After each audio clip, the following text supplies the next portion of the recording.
Sud Radio Média, les invités du jour. Deux invités, et quels invités avec nous ce matin. Caroline Pigozzi, bonjour, vous êtes journaliste, grand reporter à Paris Match, spécialiste du pape.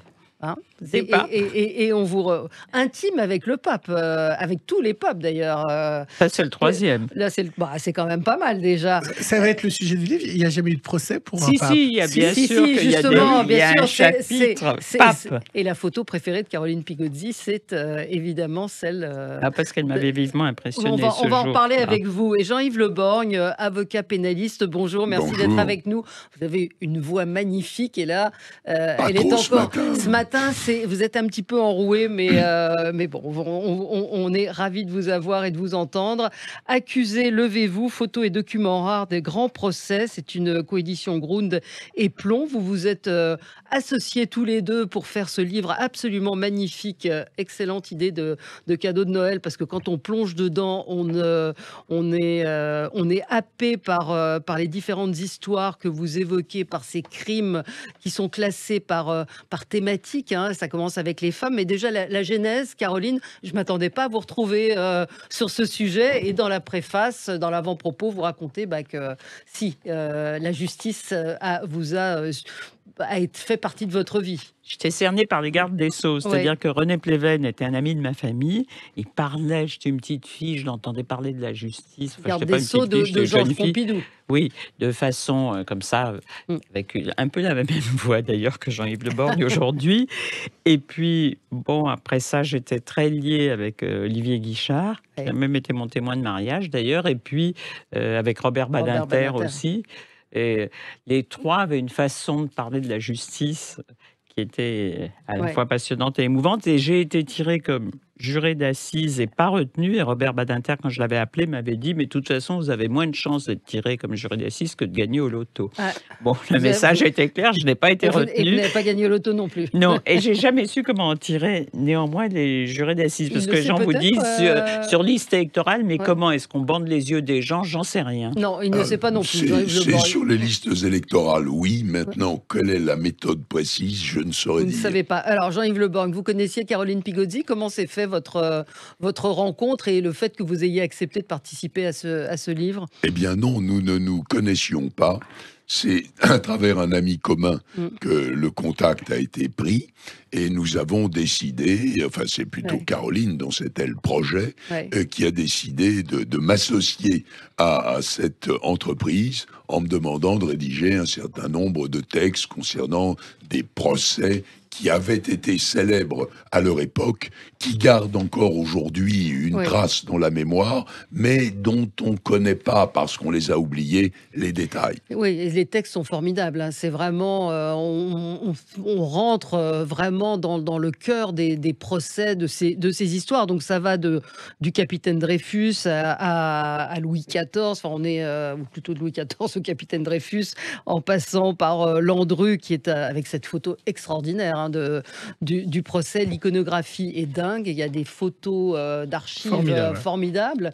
Comment vous avez travaillé? Comment vous l'avez... il y a des histoires qui s'imposent, évidemment. Landru, les sœurs Papin. Violette Nozière. Comment on a fait? On a établi... On avait chacun des idées de chapitres. On a mixé nos idées. C'est très bien entendu, je dois dire, parce que c'est un des auteurs de cette collection. Moi, je me suis jamais disputé avec mes auteurs. J'en fais un principe absolu, parce qu'on lit trop d'histoires d'auteurs qui, à la fin, terminent dans le sang, ne peuvent pas être invités ensemble. Il aurait fallu un aveu. Et on était très complémentaires, c'est-à-dire que le vocabulaire judiciaire, toutes ces questions-là, c'est évidemment Maître Le Borgne. Et moi, je suis plus...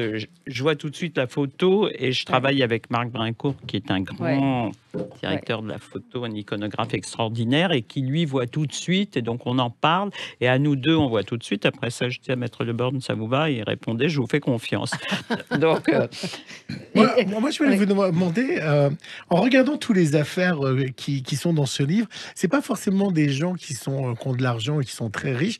Comment ils arrivent à s'offrir des ténors du barreau? Pourquoi ces gens-là arrivent à s'offrir les plus grands avocats alors qu'il n'y a pas d'argent derrière? Vous vous faites cadeau? D'abord, votre question repose sur le fait qu'un avocat plaide une affaire pour un prix d'honoraires colossal. Je crois qu'il faut démentir cette mythologie. Et puis, il y a des affaires qui sont en elles-mêmes un peu symboliques, qui portent un problème d'une époque, et qu'un avocat acceptera de plaider, si célèbre soit-il, on le voit d'ailleurs dans ces affaires anciennes, parce que précisément, cette affaire a une valeur, une signification qui tient à toute l'époque. Donc ça lui donne en fait du relief à l'avocat. Oui, je pense qu'il y a des sujets sur lesquels on peut avoir envie de s'exprimer et envie de donner un avis de défense sans pour autant que le critère d'argent qui a peut-être fait des progrès dans notre société, mais soit au cœur des choses. Dans l'avant-propos, vous donnez chacun votre photo préférée. Et pour vous, c'est Robert Badinter. Et Caroline est également en photo avec Caroline Pigozzi, avec Robert Badinter, qui est pour vous quelqu'un qui aura marqué, en tout cas, toute l'histoire judiciaire avec l'abolition de la peine de mort, entre autres. Je crois que dans l'ordre de la justice pénale, dans ces dernières décennies, il n'y a rien eu de plus important que l'abolition de la peine de mort. Robert Badinter l'a porté à la fois comme avocat quand il plaidait pour des affaires où la peine de mort était encourue et d'ailleurs parfois prononcée, puis comme garde des Sceaux quand il a porté la loi d'abolition que François Mitterrand avait eu le courage de lui donner le soin de faire voter. Je pense que c'est une progression, que c'est un itinéraire d'avocat un peu extraordinaire et qu'on a envie à la fois, si vous voulez, d'être dans des situations concrètes et subjectives, humaines, mais aussi peut-être parfois d'inscrire ce mouvement dans l'histoire. Et Caroline Pigozzi, alors vous, on ne sera peut-être pas étonné de voir que vous avez retenu cette photo qui est assez incroyable du pape qui se retrouve aujourd'hui, enfin qui se retrouve sur cette photo, c'était en 81 avec Ali Aqsa, qui était celui qui a tenté de l'assassiner. Oui, mais ça, c'est parce que j'étais à Rome à ce moment-là, évidemment. Oui, j'avais couru comme tous les confrères vaticanistes et on avait vu ça en direct à la télévision. Et c'était absolument bouleversant de voir le pape avec Ali Aqsa, mais ce qui était encore plus incroyable, c'est que le pape, alors il y a un journaliste italien qui a laissé traîner un micro par terre, le pape n'a pas vu, et le pape lui demande comment il va. C'est le pape qui lui demande comment il va. Ça, c'était incroyable.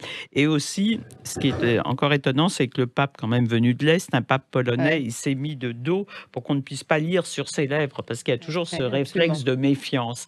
Et les deux choses étaient incroyables et moi, ça m'a beaucoup touché. Ce sont des photos d'une puissance incroyable, et toutes ces photos en noir et blanc, le procès de Marie Bénard, cette photo de Landru, expriment vraiment quelque chose de puissant. Hein. Oui, c'est-à-dire que quand on dit le poids des mots, le choc des photos, ça reste vrai. Je pense que ça a été vrai. Il faut des paroles qui résonnent, et elles résonnent beaucoup. Alors, pour les photos, là aussi, on ne s'est jamais disputé. Juste à un moment, avec une certaine fermeté, Jean-Yves Le Borgne a dit « Là, il y a trop de photos de cercueils, vous m'en enlevez 2 ou 3. » Oui, mais parce que moi, je suis tellement dans la photo, déformée par match, qu'il y a un moment, je ne vois plus. Et c'est très sain, c'est le cas de dire, d'avoir quelqu'un de l'extérieur qui dit « Non, ça va, les cercueils, on en a trop vu. » Et donc, exit les cercueils. Il y a un très beau livre de Patrick Mahé qu'on a reçu également sur les faits divers, qui est formidable, et pareil, avec des photos de dingue. Dreyfus, là, je vous pose la question à tous les deux, Dreyfus, Landru, tous ces gens-là, c'est des génies maléfiques ou c'est des fous? Dreyfus, ne mettez pas, il ne faut pas le confondre avec les autres. Dreyfus, c'est une erreur de l'histoire judiciaire. Alors, écartons-le. Mais les grands meurtriers... Je pense que beaucoup de grands meurtriers sont des cas psychiatriques. Pathologiques, absolument. Et je crains également que l'on ne confie à la justice le soin de traiter un certain nombre de personnages, quoi qu'ils aient fait, et qui relèverait plus de la médecine que de la prison. Ouais. L'empoisonnement, ce sont les femmes plutôt qui pratiquent ce type de... C'est le passionnel. C'est traditionnellement un crime de femme, pour une raison simple, c'est que les autres crimes supposent une sorte d'affrontement, et que si l'on veut compenser, alors je crains un peu dans mon propos qu'on m'entende comme si je donnais des conseils. C'est la mort douce. Pas du tout le cas. Vous voulez dire que c'est la mort douce? C'est une façon de prendre le pouvoir meurtrier sans affrontement physique. Valérie parlait des photos incroyables dans ce livre. Ça veut dire que le prochain film sera peut-être un documentaire. Est-ce que vous êtes pour les caméras dans les prétoires? Votre prochain sera peut-être avec des vraies images. Vous êtes pour qu'il y ait des caméras? Ah ça, je préfère que ça soit Maître Le Borgne qui réponde là-dessus, parce qu'il connaît les caméras. Je vais vous dire, les procès sont publics. Or, ils sont publics à raison de peut-être 25 personnes, et encore, qui constituent le vrai public, et une dizaine de journalistes qui rendent compte, et je parle là, des grands procès. De telle sorte qu'aujourd'hui, soyons clairs, la vraie publicité, elle appartient aux grands médias, que ce soit la radio ou la télévision. Et je pense qu'à l'instar de ce qui se passe d'ailleurs dans certains pays, je pense aux court channels qui existent dans certains pays, il faudra qu'on y vienne. Moi, j'ai toujours soutenu cet aspect des choses. Alors, il y a un sujet, c'est celui de la diffusion. Il ne faut pas que la diffusion, si elle est par exemple concomitante, simultanée, il ne faut pas qu'elle ait une influence sur le sort du procès. Alors qu'il y ait un différé, de manière à ce que le compte-rendu ne soit pas ce qui détermine la suite des choses. Oui, mais néanmoins, il faudra un jour comprendre que le public, ce n'est pas la présence physique, c'est désormais tout autre chose. Tout autre chose, oui, c'est ça. Et aujourd'hui, on voit de quelle manière la presse a fait aussi fait pression sur la justice d'une certaine manière aussi, quand on voit l'affaire Lola et ces choses-là, l'émotion aujourd'hui, c'est très compliqué. Oui, mais là vous touchez peut-être la limite du caractère public de la justice.